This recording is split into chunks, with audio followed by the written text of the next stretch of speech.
Welcome back. If you're new around here, I'm Allison Lane. I'm here for you. I am your literary Sherpa, and I am a book coach and book marketer, and I am here to make your path of to authorship and within authorship easier, smoother, more enjoyable, more sparkly, more confetti all around. We are here for you to give you practical tips that you can use to market yourself, build your brand, build your audience, find speaking gigs, market your work, and get ready for the next chapter of your work and your writing life. Today's guest is Meghan Riordan Jarvis. She is an author, a podcast host, two-time TEDx speaker, psychotherapist, educator, specializing in trauma, grief, and loss. She is a full-time psychotherapist. And the reason why I asked her on the show is because she's like most of my clients and most of the people listening today. None of us is a full-time writer. We are doing the thing that we're drawn to do. And then at some point, we feel like we should be sharing what we know or the lessons we've learned from the experience we've had. And Meghan Jarvis is no different. So today, you're going to hear us talk about how she came to write her memoir, The End of the Hour, and how she came to write her second book, Can Anyone Tell Me? Essential Questions About Grief and Loss. Both I highly recommend. Both you'll find in the show notes. You'll hear us talk about a lot of resources and other books. All of those will be in the show notes. But for right now, let's start by welcoming Meghan Riordan Jarvis. Welcome. This is so exciting. Meghan Jarvis. I want you to start by telling us, how did you end up here? Well, thank you so much for having me. How did I end up here? I asked myself this question. How did I end up here talking to people about books that I have written? So my dad was actually a publisher when I was a very young child. We grew up in a house full of books, children's books. In my mother's obituary, we wrote that she had jokingly read every single nonfiction book in our local library. I grew up reading. I still read. I love reading. I had never intended on publishing a book. It was not an ambition of mine. It wasn't, as I think for some people, it feels like, oh my God, that's such a hard thing to do. I grew up with people who had published books. I think if anything, I was sort of like, yeah, that's one of the things that people do. More, I think what I felt was sort of like, I'm just a normal person. What would I have to say? You don't know, but then it happens. That you have enough to say, and the book itself, can you talk about how you came to be a published author? Sure. Yeah. So what actually happened for me, which I think is true for a lot of people who are memoirists, was that I was using writing as a way to sort of manage an experience in my life. So I wasn't writing for the sense of the product of writing at that time. I was really just waking up early in the morning in that sort of liminal space when my thoughts were really racing and I had a lot of poetic language kind of talking to me. And the experience that I had had, so I'm a trauma therapist. I have worked in the field of grief and loss pretty much my whole career, more on the end of helping people sort of manage their symptoms. And my dad died in 2017 of small cell cancer, which was a very sad and hard event. 2 years later, my mom died very unexpectedly in her sleep while I was on vacation with her. And that was a wholly different event. That when my dad died, it was something that I had to integrate into my life. When my mom died, it felt like the entire circus tent fell. And I treat people who have really serious symptoms. I had PTSD symptoms and meant that I had to check myself into an inpatient facility where I send a lot of my clients, because I wasn't eating, I wasn't sleeping, and I really wasn't able to physically move very much. My body just did not have any energy. So when I was in treatment, I started writing. They gave me a journal and they were sort of write things down. One of the things that writing does, there's a neuroscientist and author, Penamaker, who talks about this. It's almost like when you write a grocery list. If you write down bananas, salt, milk, then your mind doesn't have to think about it anymore. Because what was so hard for me in with my mental health was that I couldn't stop thinking and I couldn't stop remembering. I had these things called ruminations. I started writing them down, and it was really helpful. And it became the thing that followed me when I came out of treatment. When I came out of treatment, I really didn't want to talk anymore to people about what I was going through. I was really angry, not angry necessarily that my mom died, but just sort of like angry as a life force reaction. Like everything irritated me. Everything felt hard. Everything was really uncomfortable. But I would wake up at about 4 or 5 o'clock in the morning with words sort of talking to me, more poetic than anything. I started putting those writings on a blog because my experience was it was really helpful for me to come to know myself. But when someone else said, like, yes, I totally get what you're talking about, and the way that you put that makes perfect sense to me, it almost like quieted in my soul. Like I could sleep better when somebody else said, like, oh, God, thanks for writing that. So I just started putting things out on Facebook. I had like 9 friends on Facebook because I wasn't at the time a social media person. Most of them were like, I was related to them. But I was at my husband's parents' house in England, and I wrote something on Christmas Eve. I was in so much grief. I was so lonely and felt really isolated. And I wrote something pretty kind of intentional that was like a very short snippet, like a quick chapter of something that had happened when my mom died. And pretty much immediately, 2 people that had not been in my life for a long time wrote back and said, like, me too, I get it. Won't always feel this way. Keep going. So I did. I kept writing. I would share the writing with them. I would share a little bit on Instagram on Facebook. And ultimately, what led to my becoming a published writer, which is going to sound a little bit like, oh, so your fairy godmother came down while you were like crying in the basement with the mice and said, ta-da, here you go, was that I joined, and this was during COVID because my mom died 6 months before COVID. So this was during COVID. I joined Zibby Owens, a woman named Zibby Owens, who's a publisher and many other things, book fairy to many of us. I joined her online book club. And most of what they were reading were memoirs, and most of the minutes were people talking to the actual author about their memoirs. And a friend of mine from high school, who's no longer alive, actually, she sent me a link and said, hey, I saw you're reading this Danny Shapiro book, Inheritance. That author's going to be at my book club. You want to join? And I was like, sure. So I didn't know who Zibby was, but the book club was like being back in college. These were not scatterbrained people. These were writers and they were readers and they had page numbers and they were talking about stuff. So it became this online little like life-saving community of people who wanted to talk about writing and wanted to talk about grief, because grief is sort of the backbone of most memoirs. There's some tremendous loss in the story. And ultimately during that time, Zibby's mother-in-law died of COVID. And so she reached out to me as a professional and we became friendly, and she started reading my writing. And then she decided, unbeknownst to me, that she wanted to start an imprint. And so she wrote me a note. It was like 6 days before Christmas. I got this email from her, and all it said was, do you think you have a memoir in you?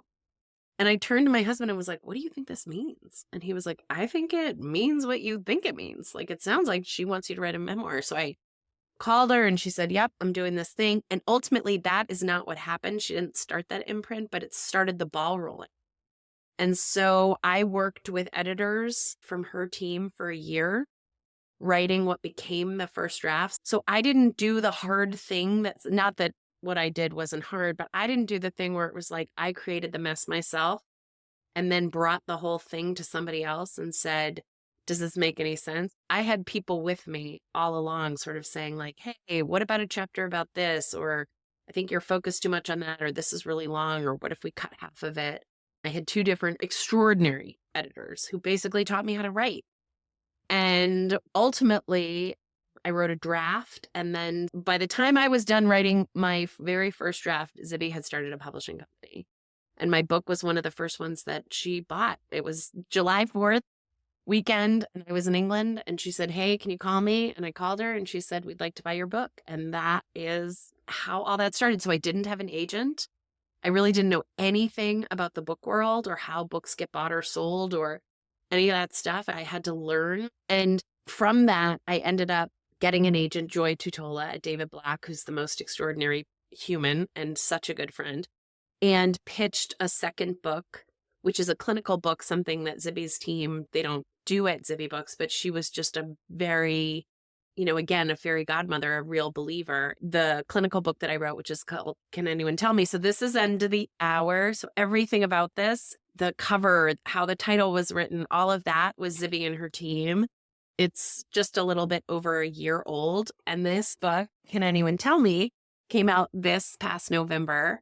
It's new. I have all these tabs on here because I'm teaching a class that's based on this book. So this is 35 questions about grief and loss. And one of the reasons I wrote this book was that Zibby asked me after her mother-in-law died, she was like, my brain is like Swiss cheese. I have this fog in my brain and I can't remember anything. And I was like, do you want me to tell you the neuroscience of why that's happening? And then I did what I had often done with clients, which is I told her, hey, listen, here's what's happening. This part of your brain is swelling. It's cutting off the electricity to this part of your brain. And she was like, you have no idea how helpful it is to know that. And I was like, actually, I do know. And just that conversation really became kind of like the grit for what else is it that people should get to know? They should have the basic education about, but don't, because we kind of act as though grief and loss is like a thing that people are doing that's bad, like they're failing at life somehow, and we need to kind of set ourselves away from it. So this really is, and I use this with companies. We teach this book in corporate settings. It really is like the core grief curriculum that we've never gotten before. And this was published by Sounds True Media. And Sounds True is the large, incredible conglomerate of like every self-help guru, scientist, all the people I would love to sit next to at a dinner table, also published with Sounds True. So they have two very different experiences, both in how you promote the book and how the book gets published. But now, I mean, this is the weirdest thing. I sit here and say, like, yeah, published 2 books. Okay, that was amazing. And so much I want to pick apart. Yeah. Number one, nobody talks about grief. We do not. And they shy away because they don't know what to say. Yep. You and I share a friend, Jessica Fine, Yes. whose podcast, I Don't Know How You Do It. Amazing. And her book, Breathtaking, a memoir of family, dreams, and broken genes, is gorgeous and lovely. And I'm so glad that it's in the world. People don't talk about grief. And that's how you started your podcast, too. Yeah. Right? It is. Yeah. So Grief is My Side Hustle is my podcast. And it is really just deep conversations with people who are grieving or know about grief. So that's sort of the tagline. It was called in the beginning, Grieve is a Verb, because when I think about what it is that we have not taught people to do, it's the actual actioning. When you say to somebody, what do you think grieving is? They say crying, but like crying is one portion of what, or people will say, I didn't grieve my mother. And I'm like, what do you mean about that? Like you spent hours putting her estate in order. Like that's a grief activity. You wouldn't be doing that if she hadn't died. And so a lot of what I do on Grief is My Side Hustle. And I have to say, if you're really deeply interested in a topic, go get a podcast, because people will come on and talk to you about it for an hour that you wouldn't even dare approach in a bookstore. I mean, I've gotten to have the most extraordinary conversations with people, but generally my soapbox is the one thing that we will all do as humans, absolutely guaranteed, is grieve a profound loss. We will all lose someone that we feel as though we can't live without them. And what we do with that is we send that person to a therapist's office. And here's the terrifying truth. I don't know the percentage, but most therapists, when I'm doing training for therapists, I say, raise your hand if you've taken a class on grief and loss. And I've never had it be more than 3% of the people in the room. And I've talked to rooms where there are thousands of people. Even our therapists are not trained in what does it mean to, as a verb, as an action item, when you're not in your therapy office for the 1 hour a week, the 23 hours in the rest of that day, and then the rest of all the days, what are you doing to navigate in this space to become a person who can live without their mother or their son or their best friend or their marriage or their health or their job. I mean, it's not just a person that we lose. And I really get fired up about it because I actually think it's a social justice issue. We know the physical impacts that grief, it drives addiction, it drives ill health, but we don't talk about it. And by not talking about it, what we do is we leave people who then a year out or they still can't sleep and they're like, I don't know what it is. Maybe it's my hormone. Well, it might be your hormones, but those hormones might have shifted and changed because the body is dramatically impacted profoundly by loss. So what I try to do and what I do with Can Anyone Tell Me is I teach Grief 101. We start with the brain and the body. Here's what happens to the brain when it goes through a trauma like a profound loss. Here are the signals that it sends to the 12 systems in the body, your reproductive tract, your respiratory tract, your digestive tract, so that people walk away almost like the class that we give 10-year-olds and 11-year-olds before they go through puberty. We're like, listen, lots of weird stuff's going to happen. So we start with the body, but we go all the way through the things, right? Like also, why do you hate all your friends and family? That's a chapter in my book. Also, why do you think that butterfly suddenly is your mother? That's a chapter, spirituality is an issue. That becomes a chapter in my book. Why do I want to move to Arizona? Like the notion of grief being the energy that's created in the body and it makes us want to do stuff is something that we act as though we don't know. And then what we do is we say, well, the only person that can really help you is another griever. But if that griever has not learned how to grieve, they offer and do terrible things that really can send you in the wrong direction. It happens in companies. Somebody will say like, well, Marcia from HR, she lost her dad, so we'll send her in. Like, well, if Marcia from HR doesn't want to talk about her dad dying, she is not the person to send in. And so what we're trying to do is encourage companies to become grief informed so that everybody goes through the same professional development so that when you have to lay off the San Francisco office and you lose 1,200 employees in one day, or your executive director or the accountant or whoever it is drops dead on vacation, you know that the entire culture inside your company knows the bioscience and the neuroscience of what's going to be going on for people, and they know how to make space for that. And my experience with companies is they often have 3 to 5 days of bereavement leave when we start our classes. And what I say is if you have 3 to 5 days off and you are calling that bereavement leave, you need to stop, because that is like calling a lemon meringue pie cheesecake. That is not what that is. Nobody bereaves a person in 3 days. What you have is flexible time off that they can use to go to a funeral over a long weekend. Bereavement, if you want to address that inside a company, is about education and about flexibility and about offering actual resources that support people when they are going through a loss. And I've had really extraordinary opportunities to work with wellness companies that mean it. They are happy to have the information and they want to make the shift and the change, which is extraordinary to me. So the book is really designed, Can Anyone Tell Me, is these short little chapters. My youngest is in 6th grade. He was part of the editing team, was like, do you understand this, Nicholas? Is this clear enough for you? What don't you get? And I mean, he's a smart 6th grader. But it is not dumbed down. It's just written simplistically because people's brains are compromised when they're grieving. It's hard to read. It's hard to understand. And I want people who are supporting grievers to also pick this book up because I'm talking to them. I get that you have your opinions and your feelings and you wish, but here's what you need to do if you're going to show up for someone who just lost a child. And a lot of it is put everything that you think you know out the window and step into that spot with the tools that we offer that come from the experience of 22 years of people telling me what was helpful and my own personal experience, and a lot of the grief theories and sort of wisdom of people who've been studying this for a long time. Wow. I have 3 questions based on what you just said. 1, I want to point out that you said something that I say a lot.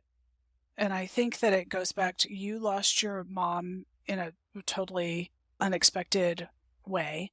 My mother died 6 months before your mom, I think. She had stage 4 breast cancer for 9 years, which is very uncommon. She was a super survivor. Wow. It was the year before COVID. Yeah. She passed away, and I couldn't find the meaning in life. and I knew that I was at the top of my field, lifelong marketer, and I couldn't give two hoots anymore. It's terrifying when that happens. When the day before you were like, I'm walking down this path, I've got clarity, I'm moving forward, it all feels great. And then this irrevocable, a tree falls, right? Your mom dies. I'm so sorry. And nothing. I mean, I would put clothes on and be like, do I have this? And is this even mine? Do I care? And listen, I have to be honest. My mom died 5 years ago. It sounds like we're in the same sort of wheelhouse. There's a lot of stuff that I don't care about. I had a lot of people. I had a lot of disruption in my friendships.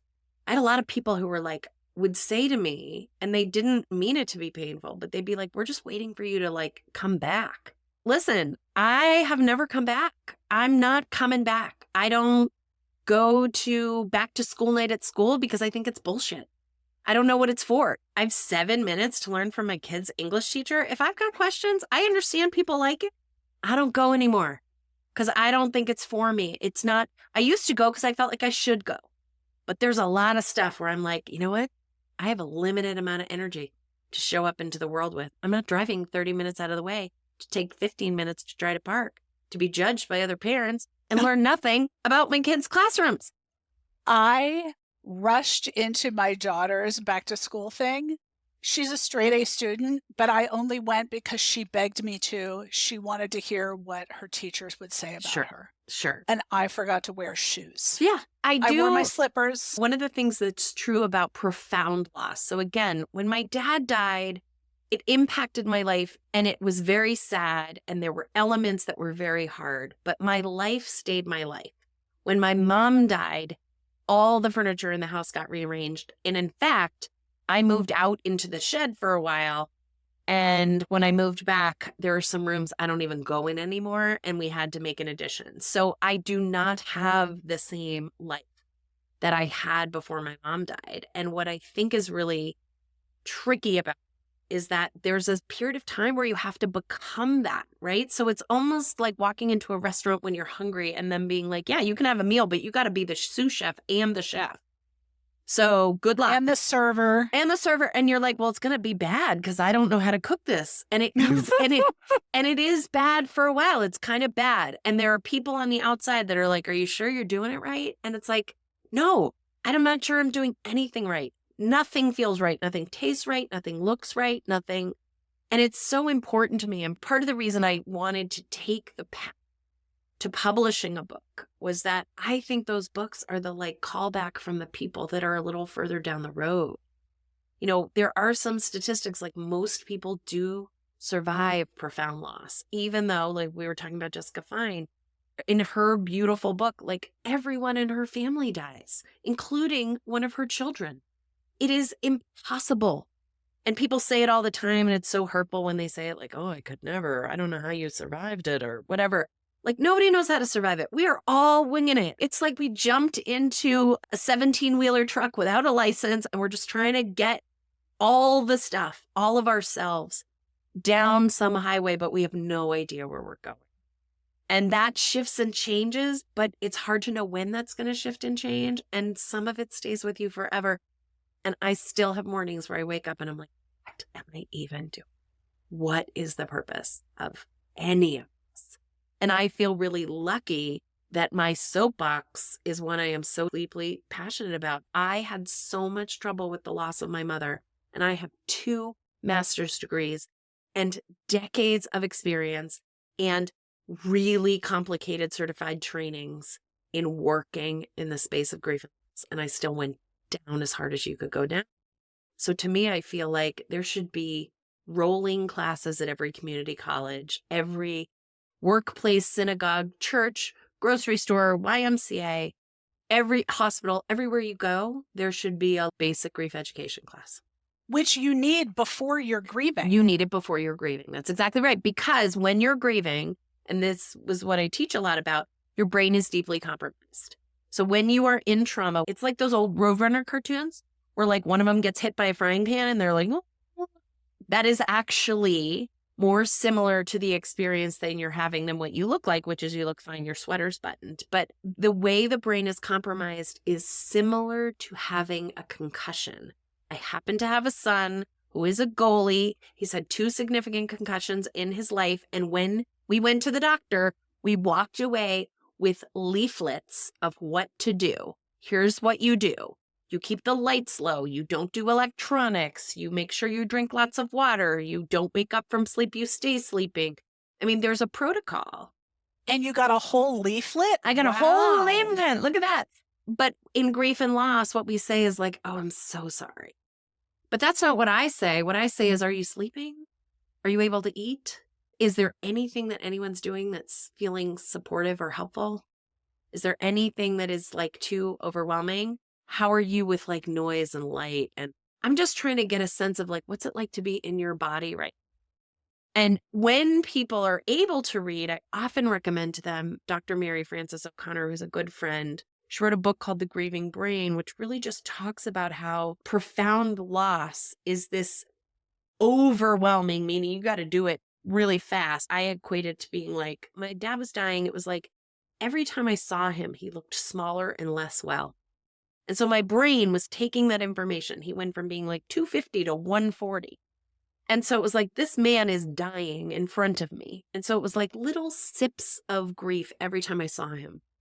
When I went to sleep, woke up, and my mother had died, it was like being waterboarded, like gallons of grief that I was supposed to be choking down and integrating into my system.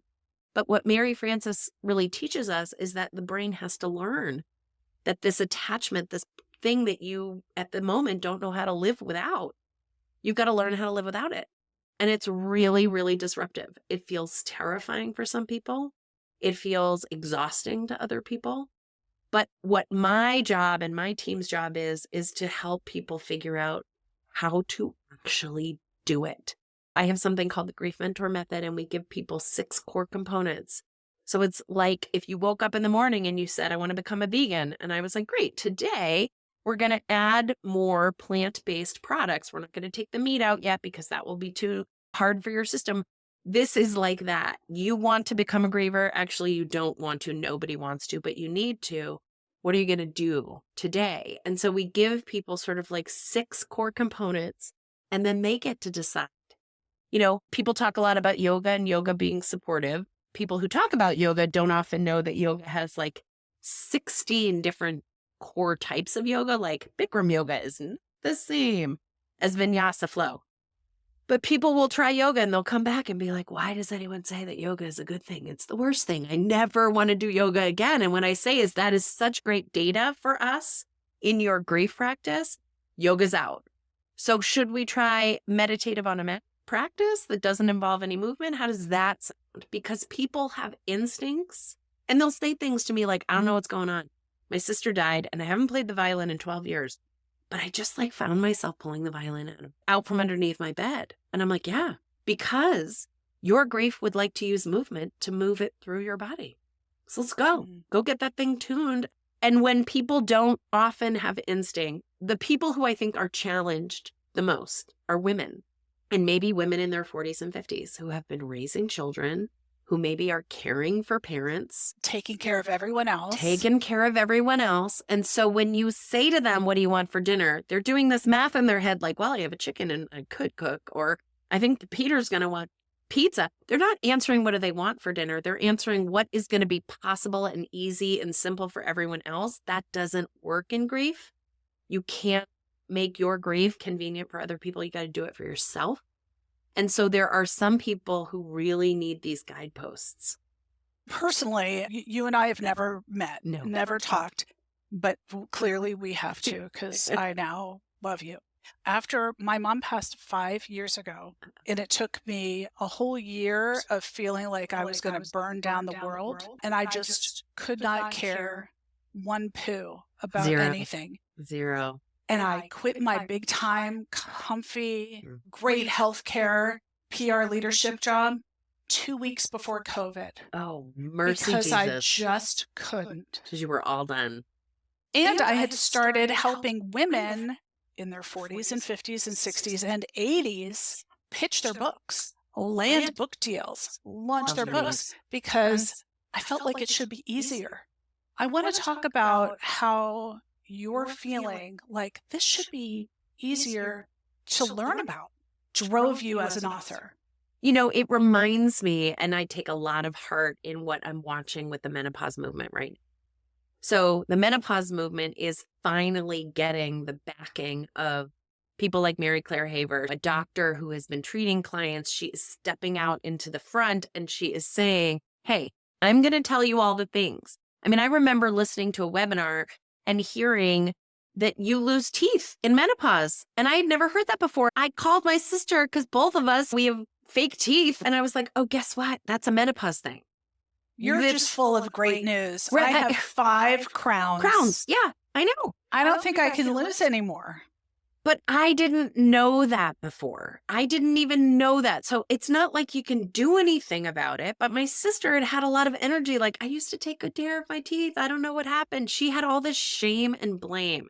And there's such a parallel line in grief and loss, because when you don't understand how physical and how emotional, how spiritual, and how disruptive to your behavior and your energy, I have never been more rageful in my life than when my mom died. I couldn't believe that people expected me to do things for them. Didn't they know that I was grieving my mom?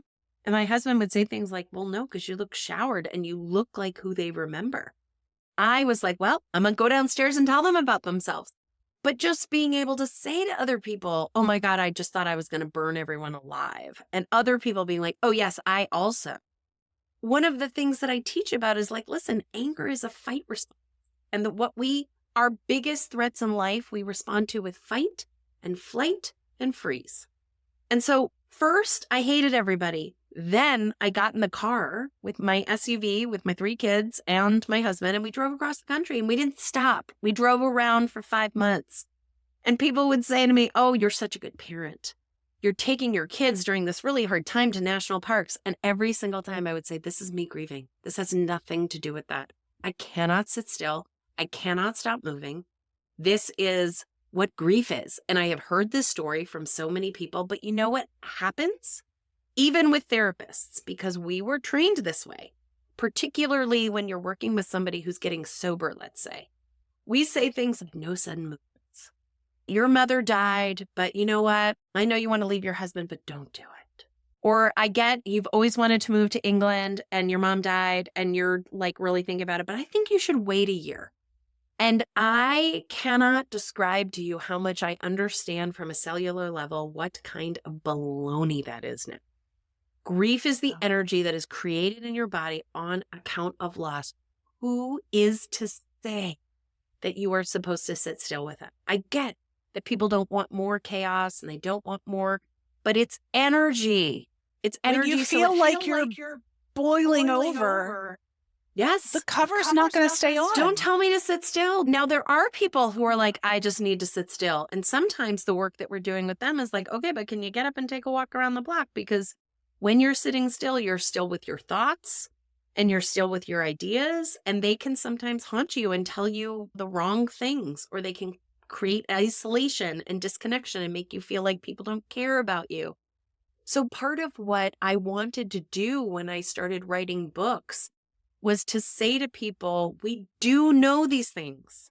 We act like we don't, but we do. And I have to say, the sort of public persona part of it is uncomfortable. It's less uncomfortable now. But in the beginning, I was like, I'm just going to read all the books there are, and I'm going to find the book that says the things that I know are true, and I'm just going to get behind that book. I'll just be like a PSA for that book. But because I'm a trauma therapist, so trauma being a bad event like COVID, but remember, some people would tell you that COVID, they lived their best life ever.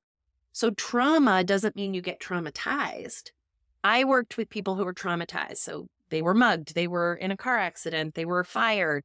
The impact inside their life was something lasting that made their life less than it had been before. And for grievers, our goal is for that not to be the case. Our goal is that the bad thing happens and you have to feel all the bad and you got to move through it, and you're going to learn to carry the bad by growing the emotional muscles. But what we don't want is your mother's death to be the last good day of your life. And David Kessler talks a lot about this, that transformation of becoming a griever. We often can't look at, we have no perspective. We can't be like, oh, and that was the moment when I totally understood that like I needed to have a child, or I needed to start my passion project, or I needed to leave that relationship. A lot of what happens for us in that moment is I'm just trying to get by today, and I'm trying to get by tomorrow, and I'm trying to get by the next day. And then when I look back, I see and I'm like, wow, look at the path I created and look how much meaning. And when we write books, that's what we're writing about. We're writing about the full arc. Here's who I became. Here's what I learned. Here's what is possible. And I think for some grievers, I mean, listen, I read 188 books about grief and loss, and I probably threw 65 to 70% of them across the room because I was like, oh, this person has totally personally betrayed me in the story that they told, because I would never do that. I know people throw my memoir across the room, and I am for it. There's nobody else that can tell you how your story is going to go. The stories of others allow us hope that it's not going to only just be terrible. And that is why I think particularly memoir, but there's also some really great fiction out there. People are giving us a gift that we should be able to have in a Zoom class that gives us the nuggets that are going to quiet our souls and help us go to sleep much more readily without having to get so personally invested in each story. There should be lessons. Your brain is going to feel like this. Your body's going to feel like, your soul is going to feel like that. That people can say, oh yeah, no, in menopause and your teeth broke, that's normal, you know. Oh, you can't sleep, Meghan, because your dad died 7 months ago. It's really typical for people to have disrupted sleep for a pretty long time. That is what we need. And then maybe even people saying like, have you tried stuff? Like, do not come to me with the melatonin. Everybody has tried melatonin. Oh my God. Everybody's have tried you tried melatonin. A high noon? Right. You only Everybody's need tried one. that. Right? What we need is grief-informed interventions so that people are able to move that grief through their body, not just add melatonin to their system. I want to point out for the person who's listening who says, well, I had an extraordinary experience and it really moved me, and writing about it helped my heart beat again, whatever that was. And I say that as someone who's a 7 on the ACE scale. And if you don't know what that is, listener, that's adverse childhood experience. And I write about it in here. I know I look shiny and very European, but you know, you your can childhood listen had to a lot. other podcasts. And my father killed his girlfriend, which we were not allowed to talk about. Wow. And then the assorted assaults. When I serve people, they are writing about that, and usually they whisper about it first to warn me. Yeah. And I have to say, you will not shock me. I'm there with you. Yeah. My experience is different, but that's why I do what I do now, because this path to get your book in the world should be easier to learn about. I agree. Like you saying, going through, not even through, but experiencing grief and the waves of grief, like the tide, shouldn't be a shock. Yeah. For the author and the aspiring author out there who's saying, fill in the blank topic, should be easier. We all feel like the thing that we're writing about is a gift. It's not just for us. Otherwise, we'd keep it in a bow under the bed. That's right. Yes. And, you know, just something that's sort of an interesting aside. So, like, I've worked as a trauma therapist at a pretty elite level in DC for a long time. I've had clients whose faces, you know, the thing that gets the biggest reaction in my life now is when I say, oh, I've written a couple of books. People are like, oh my God, you've written books? I mean, it's like I just said, like, I saved this person from cancer. So what I know is people really value books. They really value that you took your knowledge and your understanding. So it's not like, oh, you did nothing. And then why is it so hard when you barely made any effort to put anything? Everybody should just get published. It is an unbelievable honor to be able to take your words and put them out into a bookstore or a library for people to have. And for the small percentage of people who they go to bed at night and wake up in the morning with that desire, it should be easier. There should be more classes, explanation. I mean, when I learned about the New York Times bestseller list and how it's not actually a bestseller list, I was like, wait a minute, what are you talking about? I felt like someone had just told me that there was no Santa Claus. That was actually, we took that class Zibby actually offered us a whole bunch of classes about publishing, and like we learned how you make a book and how you typeset and why there are so many pages. Right. All of that should be something that you could learn in college, where there's a fine arts program about how do you publish materials. The gatekeeping is insane. And I also think people act like, I don't know, kind of like when they go to a great college, they're like, I went to a great college. But what did it take to get you into that great college? Did you take 6 SAT courses and your Uncle Dan helped to get you in? Like, I think sometimes with authors, we make it seem like, well, I'm just one of the lucky people that got into the kingdom. And what I will say from my own experience, which really was, I was still in such a state of like stunnedness. When someone says to me, like, how did you make that happen? I just said, will you help me? And yes. Do you want to do this? Yes. Did I know that I could? I mean, there were multiple times where I was like, writing my memoir triggered a lot of my PTSD. I wasn't even sure I was going to be able to do it. And it wasn't always great for my mental health. It certainly wasn't great for my ego. I'm well known in the world of grief and loss specialists. I am not well known in my own local bookstore.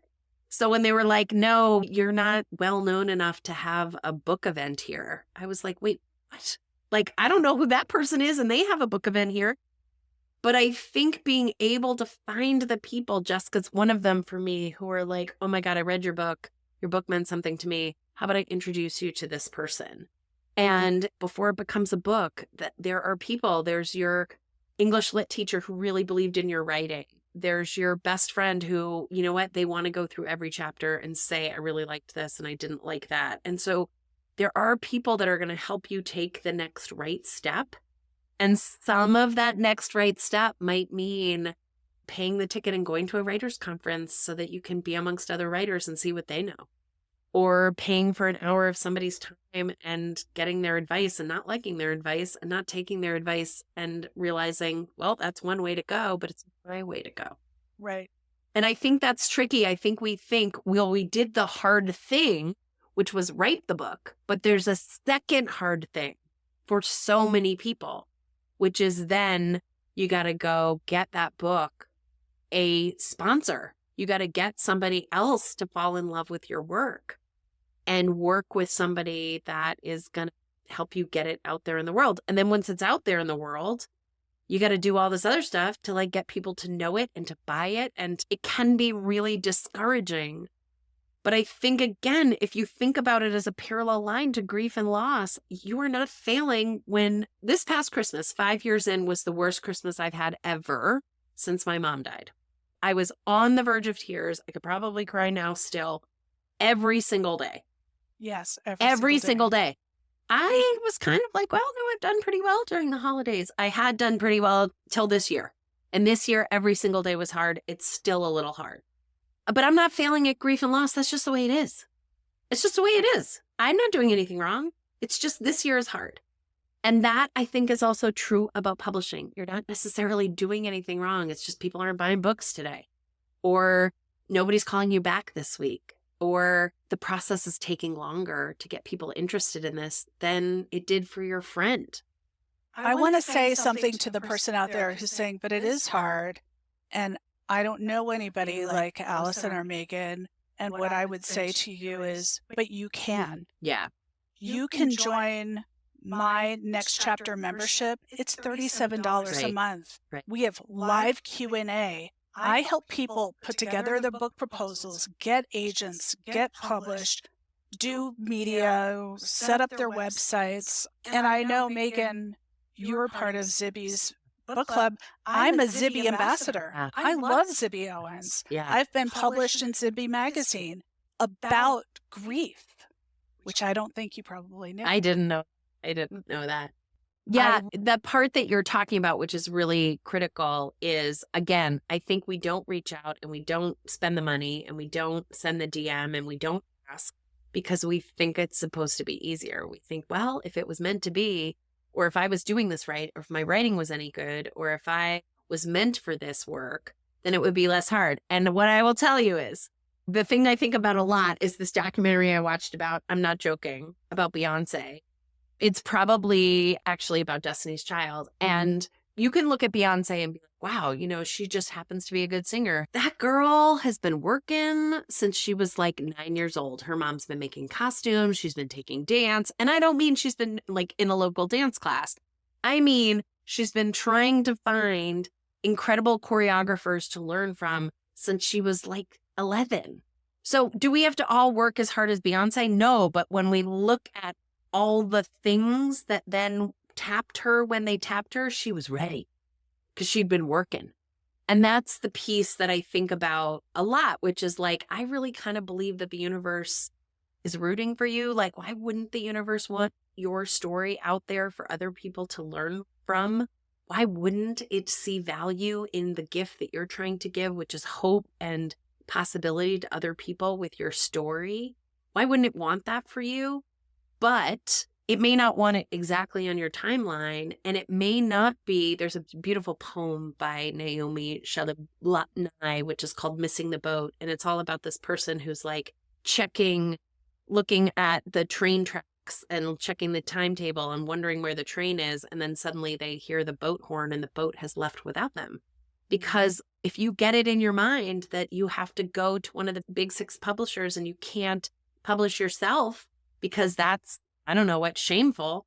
And that really reminds me of online dating. I've been doing my therapy work for a really long time. And so I am part of that world that like crossed over from you have to meet somebody in a bar when you're 20 to like, no, you can do online dating. But in the beginning, online dating was this thing that was like, oh, I'm not going to tell anyone. We're going to say we met in a cornfield. Like, what? Just tell them you met on an online date. And now people are like, what do you mean you're not online dating? You're never going to meet anyone this way. There's hybrid publishing and there's self-publishing. I'll tell you, I have a friend, she was publishing her self-published numbers the other day. And I was like, she sold so many more books than I did. She made so much more money than I did on her books. So I think part of it is being open-minded to whatever way in which the process is going to show up for you, rather than deciding there's one right way. And I think publishing would tell you there is one way, but it's a dicey field. There is always a way. Always a way. There is always a way to get your work into the world, but it starts with you. Yeah. You cannot sit in your basement all by yourself and think someone is going to knock your door and come and drag you out. Yeah. You have to lean forward. If today you listening in your car or while you're mowing the lawn or you're planting your tulip bulbs, as I like to do just once a year. If you're thinking, well, what am I going to do today? Go to Meghan's website. Yeah.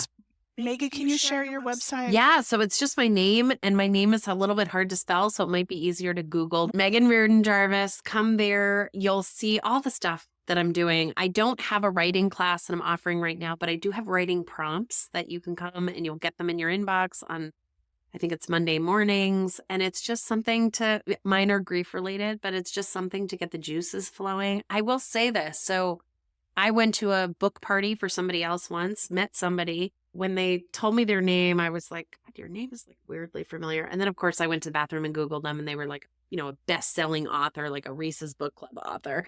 But I didn't know them immediately. And we were chatting and I said, oh yeah, it's so hard and I'm trying to work on this other thing. And she said, oh, well, I have a writer's group if you want to be in the writer's group. I mean, it was that casual. She didn't know anything about me, invited me into this group. And then in that group, those people shared about when their agents dropped them or when their advance wasn't what they expected or when the book that they had a 3-book deal, but they were being dropped for the 3rd book. Being amongst people who have already succeeded but are still struggling does a lot for helping you understand that actually the work of publishing just is a hard job. That there is a very small percentage of people that have ongoing contracts. I think about like Ellen Hildebrand or Stephen King or something. Those people are full-time writers. Full-time writers that have contracts and have researchers. There's a whole mechanism behind them. For most of us, what we are looking to do is finish a book, get somebody to care about that book, sell that book, and walk past that book in the airport one day. That's the game. And continue to share the wisdom that you have. Yes. And that, I think, is go to Meghan's website, get those prompts, go to my website, lanelit.com/content. Get some content ideas of Love what you it. could be sharing with the world. Make it easy. It's free. Or join my membership, the next chapter, because if you're being told you have to build your platform, what's your pre-order campaign going to look like, and you have no idea, don't worry about it. I have templates. Well, Templates for everything. so you will hear things, right? It's like, I don't know, when you're trying to apply to college or get your kid into college, people will be like, well, if he doesn't have a 1600, he's not getting in. Nobody else knows your story. So I barely have a social media presence. And I have heard so many authors say to me like, oh, well, if you don't have at least 100,000, nobody likes or followers or whatever, nobody's going to look at you for. That is noise. That is noise. Keep doing the next right thing. And if what you need to do right now is write, then find a place to do that writing. If what you need to do right now is find an agent, then find people who are looking for agents who can give you ideas about that. If what you need is editing, find the language. I mean, I had never heard of a structural editor before. I was asking for the wrong thing. Find the structural editors, put some money behind it, get somebody to give you some really concrete feedback. There's a lot of free material. You're offering free and really, really reasonably priced material. And really what those things do is they just get us back into the energy of feeling like it's possible, often when we're feeling kind of hopeless. And I am a really big believer. Like when I wake up on a day or something happens, I get a no and I'm like, well, I'm probably going to fail at everything for the rest of my life. I love to open a bag of popcorn and like just sit and let the day go. I don't fight it. I'm like, I know enough now to know that feelings shift and change over time. It doesn't take much to make me hopeless. It also does not take much to make me hopeful. So I just sort of am like, I'm going to let this weather system pass and I'm going to watch The Sopranos. I'm going to just let it be. As long as you take the information in, but don't assume anyone is telling you your story. Your story, you are literally writing it and living it.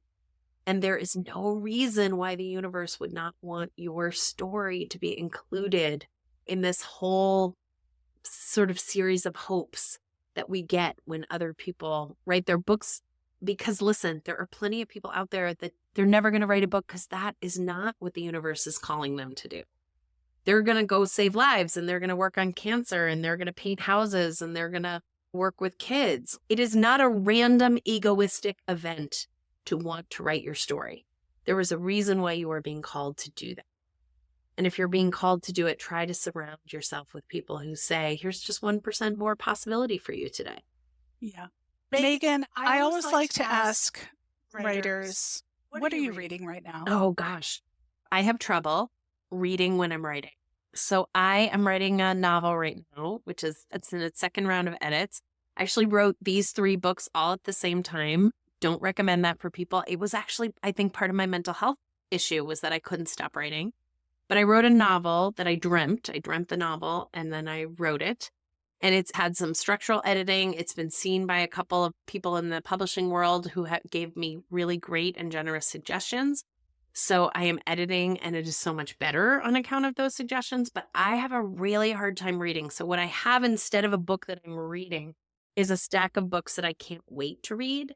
And Pictures of You is on the top of that list. So Bluebird Day, I'm not just saying this because these are under the same publishing house as me. These are friends of mine. Meghan Tatey wrote an incredible book for Zibby Owens. Her second book is Bluebird Day and it came out. So I am reading that one very slowly, like 10 pages before I go to bed.